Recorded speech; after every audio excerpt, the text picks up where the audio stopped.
ready বাজার সঙ্গে সঙ্গে দুইজনে কিন্তু শুরু করতে পারেন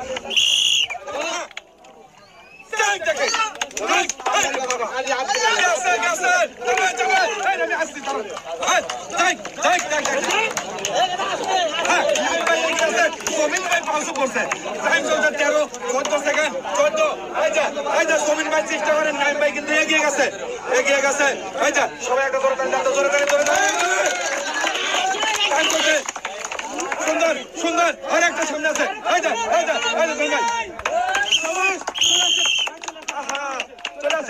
চলে আসেন আর আসেন হ্যাঁ আমার এই ছোট্ট ভাই তার নাম হলো নাইম এত সুন্দর ভাবে এত ভালো করে মাথা ঠান্ডা রেখে কিন্তু আসতে পারছে 30 সেকেন্ডে আর আমার এই জমিন ভাই আসতে পারছে ওই 30 সেকেন্ডে দুজন কিন্তু সবাইকে ছাড়িয়ে গেছে